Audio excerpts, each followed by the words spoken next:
Hello friend, नमस्कार। मैं दिनेश शर्मा। आज आपको मिथुन लग्न के विषय में बताऊंगा। किसी जातक के मिथुन लग्न है तो उसमें क्या योग कारक ग्रह हो सकते हैं और भावार्थ रत्नाकर के हिसाब से उसमें किस प्रकार के धन योग बन सकते हैं। तो एक छोटा सा वीडियो है, आपको निश्चित रूप से अच्छा लगेगा। सिर्फ मिथुन लग्न पे ये विशेष है, जिसको अंग्रेजी में जेमिनी बोलते हैं। मिथुन राशि, जो मिथुन राशि का स्वामी बुध होता है। और आप ये देखेंगे कुंडली में ये टेवा बना हुआ है किसी जातक की मिथुन लग्न के विषय में। मिथुन काल पुरुष की जो कुंडली है, एक काल पुरुष की कुंडली में मिथुन ये तीसरे भाव पे आता है। तनुज भाव, तनु भाव भाइयों का भाई भाव है, उस भाव में आता है। सहज भाव भी बोलते हैं, ठीक है। ये लग्न कुंडली इस तरीके से मैं 12 लग्न कुंडली का पूरा एक एक बता रहा हूँ आपको। ये भाव है, धन भाव, तनु भाव, सहज भाव, सभी प्रकार के भावों की जानकारी है। अब सीधे पॉइंट पे आते हैं। मिथुन जो लग्न है, आप देखिए मिथुन लग्न ये राइट हैंड है ना, ये राइट हैंड का प्रतिनिधित्व करती है मिथुन राशि, ठीक है। ये मैं चित्र से आपको समझ रहा होगा। तो ये राइट हैंड साइड का बाह का ये भाग है, उसका ये प्रतिनिधित्व करती है, ठीक है। आगे चलते हैं। मिथुन राशि स्त्री पुरुष का जोड़ा है। एक तुरही हाथ में लिए हुए है तथा दूसरा वीणा धारण किए हुए है। सैया तथा विहार करने योग्य भूमि, नृत्य स्थल, गाने का स्थान, शिल्प का स्थान इसके निवास है। इस द्विस्वभाव राशि का क्रीड़ा स्थल तथा मनोरंजन स्थल आश्रय है। द्विस्वभाव राशि भाई है ना। ये जो राशि की बात कर रहे हैं मिथुन राशि, ये अशुभ राशि मानी जाती है और ये पुरुष प्रकृति की है, ठीक है। सभी विषम राशियां कहलाती है 1, 3, 5, 7, 9, 11, ये सब अशुभ और पुरुष प्रकृति कहलाती है। मिथुन राशि द्विस्वभाव राशि, ये खास बात, ठीक है। और मिथुन राशि वायु तत्व राशि है, ये भी खास बात। ये सारे राशियों की विशेषता ज्योतिषियों को फल कथन प्रिडिक्शन करने में काम आते हैं। ये मैंने आपको पहले वीडियो में मेष लग्न की कुंडली में बता चुका हूँ, कौन से शुभ ग्रह हैं, कौन से अशुभ ग्रह हैं, और केंद्र त्रिकोण के बारे में बता चुका हूँ। तो ये चीजें यहाँ रिपीट हो गई, इसलिए नहीं बता रहा हूँ। मिथुन लग्न की कुंडली का ये सैद्धांतिक विश्लेषण है, सिद्धांतों का विश्लेषण है। कोई जातक अपने ऊपर ये बिल्कुल ना ले, क्योंकि हर एक व्यक्ति की निजी कुंडली होती, पर्सनल। उसमें ग्रह की बनावट, बसाहट और स्थिति के आधार पर और गुण दोष, षड्बल आदि के आधार पर ही कोई फलित ज्योतिषियों के बारे में कहा जाता है। ये कोई सर्वसामान्य सिद्धांत हर एक के लिए अप्लाई हुआ कोई जरूरी नहीं है, ठीक है। तो ये मिथुन लग्न की सैद्धांतिक कुंडली का केवल विवेचन है। तो ये इस तरीके की मिथुन लग्न की होगी कुंडली। तो मैं सिद्धांत पहले बता देता हूं कि इसमें मिथुन लग्न की कुंडली में क्या क्या शुभ होंगे। तो शुभ ग्रह इसमें शुक्र माना जाता है, ठीक है। और सफल योग बुध और शुक्र ही इसमें सफल योग है। और पाप ग्रह सूर्य मंगल गुरु पाप ग्रह है। निष्फल योग है गुरु शुक्र बैठे, कोई फायदा नहीं। गुरु शनि की कोई युति इसमें फायदेमंद नहीं है। बुध शनि की युति कोई फायदेमंद नहीं है। मारक ग्रह चंद्रमा है और योग कारक ग्रह में शुक्र और बुध है। तो आगे चलते हैं। चूंकि मिथुन में ये जो यहाँ पे मिथुन नंबर 3 है, ये लग्नेश है, इसलिए शुभ होगा यहाँ पे। ये आप ऐसा मान लें, यहाँ पे शुक्र और बुध लग्नेश को कोई दोष नहीं लगता, ऐसा मैंने आपको पहले सिद्धांतों में बताया है और नहीं लगता, ठीक है। आगे चलते हैं। देखिए मिथुन राशि है, ठीक है। अब यहाँ पे आप देखिए तो ये तो लग्नेश हो गया, नंबर 3 लग्नेश हो गया। और दूसरी राशि मिथुन की बैठी है चौथे स्थान पे, ठीक है। तो भैया ये कहा जाता है कि केंद्र का दोष तो लगेगा, ठीक है। क्योंकि लग्नेश है तो पवित्र हो गया, लेकिन केंद्र का दोष लगता है। उसी तरीके से मिथुन राशि में ये यहाँ पे देखिए धनु राशि और इसका स्वामी गुरु है। और यहाँ पे नंबर 12 मीन राशि है, इसका स्वामी भी गुरु है। अब गुरु को भी यहाँ पे केंद्र दोष लगेगा। और ये गुरु महाराज ये मारक भी हो गए हैं, ठीक है। ये यहाँ पे मारक हो गए हैं धनु राशि में। और यहाँ पे चंद्रमा भी इस कुंडली में मारक हो गया है, मैंने लिखा है कि चंद्रमा मारक है। तो गुरु को भी यहाँ पे केंद्र का दोष लगेगा, मारक होने का दोष भी है। चूंकि ये चतुर्थेश दशमेश हो गए हैं, दशमेश हो गए हैं गुरु यहाँ पे, तो शायद इनको इतना कम लगे दोष। लेकिन चंद्रमा को तो मारक होने का दोष लगेगा। कई जगह कहा गया है कि भाई सूर्य और चंद्रमा का मारक होने का दोष नहीं लगता, तो भाई कौन मारेगा? यहाँ का स्वामी है तो यही अपना काम करेगा ना। इसी तरीके से गुरु भी अच्छे फल दसम स्थान के देंगे, लेकिन जब यहाँ की बात आएगी तो ये सातवां स्थान बहुत बुरा स्थान नहीं है, यही पत्नी का भाव है, समझौते का भाव है, व्यापार का भाव है, बहुत सारी चीजें इससे देखी जाती है। तो मौका आने पे ये जो है मार्केस भी हो जाता है, और इसी तरीके से चंद्रमा भी मौका आने पे मार्केस हो जाएगा, लेकिन मूल स्वभाव इनका मारक है भाई। सातवां स्थान मारक स्थान कहलाता है, दूसरा स्थान मारक कहलाता है, ठीक है। अब हम आगे चलते हैं। कुंडली में हमने सिर्फ मिथुन का, बुध का और गुरु का विश्लेषण तो कर लिया, ये भाव का प्रथम भाव, ये चौथे भाव का विश्लेषण किया, सातवें भाव और दसवें भाव का विश्लेषण किया। रिजल्ट ये आया कि मिथुन लग्नेश होने के कारण शुभ है, लेकिन गुरु के बारे में नहीं कहा सकता, गुरु को केंद्र का दोष लगेगा। गुरु को केंद्र का दोष लगता है, बुध को लगता है, फिर गुरु को लगता है, फिर शुक्र को लगता है, ठीक है, और चंद्रमा को कम लगता है। इस तरीके से विश्लेषण है। अब आगे चलते हैं, ये चार भाव का हो गया। अब चलते हैं सूर्य को। सूर्य यहाँ पे तृतीयेश है, ठीक है, तो तृतीयेश होने से ये शुभ नहीं है। 3, 6, 8, 11, 12 ये सब भाव अच्छे भाव नहीं कहलाते, ठीक है, तो सूर्य भी शुभ नहीं कहलाया। हाँ, सूर्य दूसरे त्रिकोण के साथ होकर शुभ जरूर हो सकता है, जैसे यहाँ शनि है, इसके त्रिकोण से के साथ कोई वो लाभ दे दे, सॉरी ये शुक्र बैठा है, शुक्र के साथ कोई लाभ दे दे, क्योंकि ये शुक्र बहुत अच्छा है इस कुंडली में, या त्रिकोण भी है। देखिए सभी ग्रह के साथ एक विशेषता देखिए, जैसे ये शनि यहाँ नवमेश है और यहाँ पे ये अष्टमेश भी है, तो सीधी सी बात है, तो यहाँ का भी फल वो देंगे अच्छे और यहाँ के भी कुछ बुरे फल मिलेंगे। तो इसी तरीके से आप जब पूरे कुंडली का विश्लेषण करोगे तो ऐसा लगेगा आपको भैया अच्छे फल तो कोई दे ही नहीं रहा। लेकिन हमारा अनुभव और बड़े ज्योतिषियों का अनुभव यही कहता है कि देखिए ग्रह यदि अपने अच्छे भाव में तो उसके अच्छे फल देंगे, और जो बुरे भाव उसके बुरे फल भी मिलते हैं। तो ये सम हो गए ना शनि नवमेश हो गए योग कारक, अष्टमेश हो गए बुरा हो गया, तो ये सम हो गया। इसी तरीके से शुक्र देखिए यहाँ कितना पंचमेश हो गया, अति शुभ है ये, ठीक है, लेकिन ये द्वादशेश भी हो गया तो सम हो गया ये। इसी कारण से कुंडली में बहुत अच्छे प्रेडिक्शन एस्ट्रोलॉजर जो ज्योतिषी नहीं बता पाते, क्योंकि विश्लेषण में तो पूरा नेगेटिव ही पाता है ना, और उसके मुंह से अच्छी बात कैसे निकले भाई। वो देखेगा किसी व्यक्ति की यहाँ अष्टमेश की चल रही है महादशा, तो वो खुद ही डर जाएगा, यार अष्टमेश की दशा में इसको मैं क्या बताऊं भाई।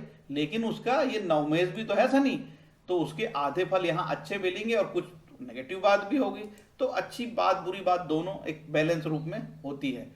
तो ये पूरा कुंडली, अब मंगल बच गया इस कुंडली में। शुक्र की भी बात मैंने कर लिया, शुक्र यहाँ पे योग कारक है, लेकिन 12वें भाव में अशुभ भाव है तो अच्छा नहीं हुआ। तो यहाँ के फल तो अच्छे मिलेंगे, लेकिन यहाँ के फल बुरे मिलेंगे, तो सम हो गया। अब रही बात मंगल की, तो मंगल यहाँ पे छठे भाव जो बुरा भाव कहलाता है, ठीक है, ये दुश्मन का भाव है, रिपु भाव है, ठीक है। तो ये भाव प्रतियोगिता का भाव भी कहलाता है। यहाँ पे राहु बैठ जाए तो बढ़िया प्रतियोगिता में आदमी सफल हो जाता है। ये या भाव यहाँ पे बैठा, ठीक, और इसका स्वामी यहाँ पे 11वें में है, एक दूसरी राशि, तो ये भी बाधक भाव कहलाता है। लाभ भाव जो है उपचय भाव है, ये अशुभ भाव कहलाता है, 11वां 8वां। तो मंगल तो यहाँ बहुत बुरा हो गया, ठीक है, तो मंगल भी इस कुंडली में अच्छा नहीं कहलाया। तो कुल मिला के आपको लगेगा पूरे मंथन से तो इसमें अच्छा क्या है साहब, इसमें तो अच्छा मेरे को केवल मिथुन ही लग रहा है यहाँ पे, और जो है शुक्र यहाँ पे जो है अच्छा लग रहा है, जो योग कारक होगा। मिथुन खासकर शुक्र तो योग कारक होगा निश्चित रूप से, ये सिद्धांत ऐसे कहते हैं। शुक्र और बुध शुभ है। चंद्रमा और सूर्य को मारक दोष नहीं लगता तो अच्छी बात है भाई, चंद्रमा और सूर्य को मारक दोष नहीं लगता, इसको मुक्ति मिल गई यहाँ पे, ठीक। तो इस तरीके से मिथुन लग्न की कुंडली का मेरी बुद्धि से मैंने विवेचन किया। लेकिन भावार्थ रत्नाकर एक ग्रंथ है छोटा सा, रामानुजाचार्य जी ने लिखा है, रामानुजाचार्य रचित, बड़ा सटीक इसकी भविष्य कथन आते हैं, और बड़े बड़े विद्वान ज्योतिषी भी इस ग्रंथ का विवरण अपने ग्रंथों में देते हैं। इसीलिए मैं ये भावार्थ रत्नाकर को मान्यता देता हूँ, और मैंने भी अपना जीवन में आजमाया है। मेरा जो अनुभव है छोटा सा, उसमें ये चीज बहुत कार्य थे। भावार्थ रत्नाकर के सूत्र है वो फलित होते हैं। तो पहला सूत्र क्या लिखा है, किसी जातक की मिथुन लग्न की कुंडली हो, मिथुन लग्न में जन्म हो, सूर्य बुध तृतीय भाव में स्थित हो, तो अपनी बुध अपनी दशा भुक्ति में बहुत धनदायक होगा। क्या सिद्धांत है, चलिए सिद्धांत देखते हैं। किसी जातक की मिथुन लग्न हो और सूर्य और बुध तीसरे स्थान में बैठे हो, देखिए मैंने सूर्य और बुध को यहाँ तीसरे स्थान में बिठा दिया, ठीक है। तो क्या बोलते हैं वो महाराज कि बुध अपनी दशा भुक्ति में, बुध अपनी दशा भुक्ति में जो है अच्छे रिजल्ट देगा। ठीक है, तो इसको आपको ध्यान रखना होगा। ये रहा बुध आपका, ठीक है, ये बुध यहाँ पे लगने से और सस्ते से दशा भुक्ति क्या होता है? दशा भुक्ति कहलाएगा इसका बुध केतु शुक्र, यहाँ पे इस प्रकार की महादशाएं चलती है, देखिए। ठीक है, तो ये मैं थोड़ा बड़ा करके बता रहा हूँ। तो मान के चलो किसी जाता कि चंद्र चल रही, तो चंद्र में ये बुध का अंतर आएगा तो लाभप्रद है। ये मंगल की दशा चलेगी तो चंद्र में ये बुध की अंतर्दशा आएगी तो लाभप्रद है। उसी तरीके से और देखते हैं, शुक्र की महादशा आएगी तो उसमें बुध का अंतर होगा तो लाभप्रद होगा। राहु की महादशा आएगी उसमें बुध का अंतर्दशा होगा तो लाभप्रद होगा। रवि की महादशा आएगी उसमें बुध का अंतर होगा तो वो लाभप्रद होगा। ऐसा फल कथन कहने की बात कही गई है। ठीक है, आगे दूसरा सूत्र देखते हैं। मिथुन लग्न में जन्म हो और शुक्र चंद्रमा और मंगल द्वितीय भाव में स्थित हो तो शुक्र अपनी दशा भुक्ति में बहुत धनदायक होगा। मिथुन लग्न में जन्म हो, शुक्र चंद्रमा मंगल द्वितीय भाव में हो, सब तो धन भाव में बैठ गए भाई, तो अच्छा ही फल देंगे। तो शुक्र बिठा देते हैं, ये शुक्र और ये हो गए चंद्रमा और ये हो गए मंगल। ठीक है, तो ये इनको कहा है कि ये द्वितीय भाव में बैठ जाएं। शुक्र द्वितीय भाव में आ गया भैया ये, और ये मंगल दूसरे भाव में हो गया और शुक्र हो गया। ठीक है, यही सिद्धांत है। शुक्र चंद्रमा और मंगल द्वितीय भाव में स्थित तो शुक्र अपनी दशा भुक्ति में देगा। तो क्या होगा? शुक्र अपनी दशा भुक्ति में तो अंतरदशा मानो आप, तो आपकी बुध की महादशा चले या केतु की, शुक्र की, रवि की, चंद्र की, मंगल की, राहु गुरु शनि किसी की भी चले, तो उसकी जो अंतरदशा आती है, तो उदाहरण से मैंने आपको बताया, फिर से एक बार बता देता हूं। जैसे आपकी ये चंद्रमा की अंतरदशा चलेगी, उसमें शुक्र की भुक्ति आएगी, ये शुक्र इधर है, तो वहां पे आपको धन होगा। आगे ये भी लिखा है इसमें कि मिथुन लग्न की कुंडली में कैसी दशाओं में धन नहीं आएगा या धन का नुकसान होगा। मैं वो नहीं बता रहा हूँ, वो बताऊंगा तो लोग जो है अपना बुरा सुनना पसंद नहीं करते हैं, इसलिए मैं केवल धन की बात कर रहा हूँ आपको, है ना। लोगों बिल्कुल जरा सा भी प्रेडिक्शन देने जाओ और लोगों को थोड़ा सा बुरा बोलो। ठीक है, एक जातक हमारे पास प्रेडिक्शन के लिए आया, अब वो कहता कि भाई मेरा लड़का के सिर में समस्या है, तो मैंने बोला कि भाई लग्नेश का पीड़ित होगा बिना कुंडली देखे। ठीक है, ज्योतिष को इतना नॉलेज हो जाता है, तो वो लग्नेश निश्चित रूप से पीड़ित था। लग्नेश उसका 7वें भाव में नीच का था और वो लग्न में दृष्टि दे रहा था। और जब मैंने उसकी अंतर्दशाएं देखा था, वो बच्चा पढ़ने में तो बहुत इंटेलिजेंट था, बहुत चंचल था, लेकिन क्या था, उसकी दशाएं लग ही नहीं रही। अब उसकी दशा ऐसी लग रही है, अब ये पंचमेश 12वें स्थान की दशा लग रही है, उसकी बचपन में किसी की यहाँ से दशमेश की दशा लग जाए तो वो आदमी पढ़ेगा कैसे भाई? बचपन में किसी की अष्टमेश की दशा लग जाए तो बच्चा बहुत इंटेलिजेंट है, बच्चे के माता बहुत इंटेलिजेंट है, पढ़ाना भी चाहते हैं, धन संपन्न भी है, लेकिन दशाएं लग गई 12 भाव हॉस्पिटल भाव, ये 12 भाव हॉस्पिटल का बुरा भाव है, हॉस्पिटल के चक्कर काटे। ये अष्टमेश की दशा लग जाए तो वो आदमी क्या पढ़ेगा? तो ऐसे में कभी कभी दिक्कत आ जाती है। ठीक है, इस प्रकार से फलित कथन कहे जाते हैं। मेरी छोटी सी बुद्धि है, बहुत छोटी सी नॉर्मल बुद्धि है, उस बुद्धि से मुझे जो उचित जान पड़ा वो बताया। आगे मुझे ऐसा लगता है कि भावार्थ रत्नाकर के जो सूत्र हैं वो आप लोगों को बताना चाहिए और बहुत उपयोगी सूत्र है। इस प्रकार से फलित कथन करना, इस प्रकार से कुंडली का विश्लेषण करना अपने आप में बहुत कठिन है, क्योंकि ज्योतिष बहुत सागर है और अथाह लाखों सूत्र है, और कब सूत्र आपको रटने चाहिए और वो सूत्र अप्लाई करना चाहिए, एट ए ग्लांस कुंडली देखने के समय याद होना चाहिए, तो बहुत है।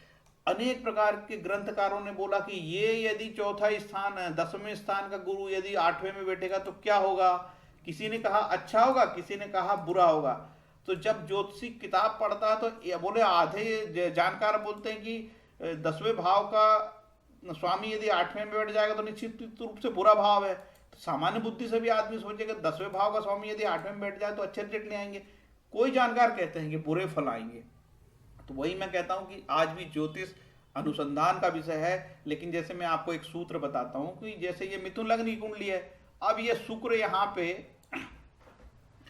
यहाँ पे आके वो कहीं पे भी कुंडली में नीच का हो जाए, द्वादशेष नीच का हो जाए, ऐसा सिद्धांत है, द्वादशेष नीच का हो जाए। ठीक है, द्वादशेष मिथुन राशि में शुक्र का है। ठीक है, द्वादशेष मिथुन राशि में शुक्र का द्वादशेष शुक्र हो गया। अब ये शुक्र कहीं जाके नीच का हो जाए तो कहाँ नीच का होगा? देखिए भाई, शुक्र शुक्र कन्या राशि में नीच का होता है। मैं आपको बताता हूँ, कन्या राशि ये यहाँ पे यदि ये नीच का हो गया तो वो वैसनी योग होगा, वैसनी। ठीक है, आगे इसके बारे में बताऊंगा। और कहा है कि लग्नेश यदि नीच का हो जाए तो लग्नेश कहाँ नीच का होगा? लग्नेश बुध होगा नीच का 12 नंबर पे, ये नीच हुई तो वो जातक क्या होगा? वैशनी होगा, मतलब दुर्गुणी होगा। तो व्यसन आज की डेट में कई प्रकार के व्यसन होते हैं। हो सकता है कि वो पागलों की तरह कंप्यूटर में बैठे रहे, यूट्यूब में ही लगे रहे, कंप्यूटर ही देखता रहे, फिल्में ही देखता रहे, खाता ही रहे, तो ये दुर्गुण तो है व्यसन। ये वो शराब ही पीने में धुत रहे, इस प्रकार का व्यसन योग जातक तत्वों में बताया है। तो इस तरीके से प्रेडिक्शन होते हैं। उम्मीद है मेरा वीडियो आपको छोटा सा अच्छा लगा होगा। अच्छा लगा होगा तो चैनल को लाइक करें, सब्सक्राइब करें, है ना। धन्यवाद भैया, राम राम।